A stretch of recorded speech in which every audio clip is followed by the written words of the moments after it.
بسم الله الرحمن الرحيم. السلام عليكم ورحمة الله وبركاته. النهاردة إن شاء الله يا جماعة هنتكلم عن زيادة وزن غنم التسمين.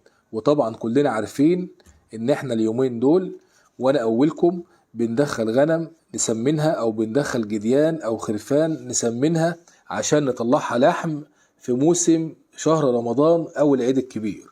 وطبعا كله عايز يبقى معدل التحويل عنده سريع او زيادة الوزن عنده طبيعية عشان يقدر يكسب وعشان يقدر يلم المشروع بتاعه. فالنهاردة ان شاء الله هقول لك على تركيبة بسيطة وسهلة ورخيصة جدا جدا جدا. انا عن نفسي استعملتها قبل كده مرة واتنين وجابت معايا نتيجة كويسة.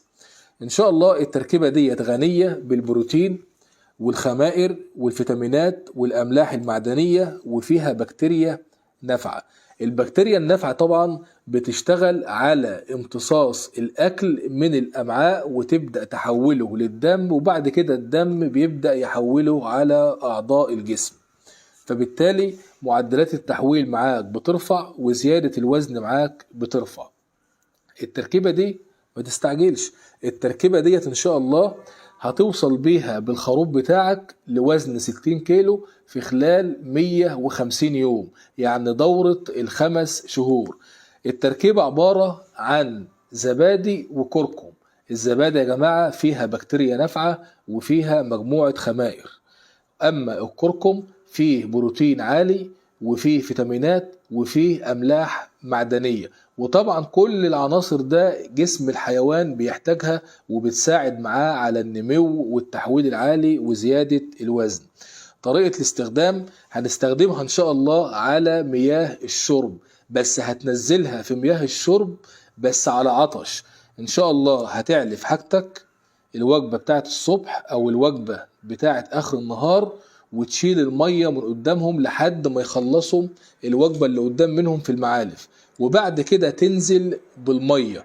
ان شاء الله هنضيف على كل 10 لتر مية قدام الغنم علبتين زبادي و100 جرام كركم. هندوبهم كويس ونضيفهم على 10 لتر مية او نضيفهم على كل 10 لتر مية على حسب بقى كمية الغنم او الجديان اللي موجودة عندك داخل المزرعة.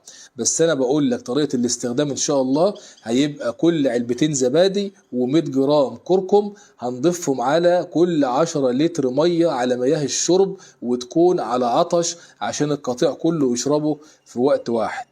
تمام.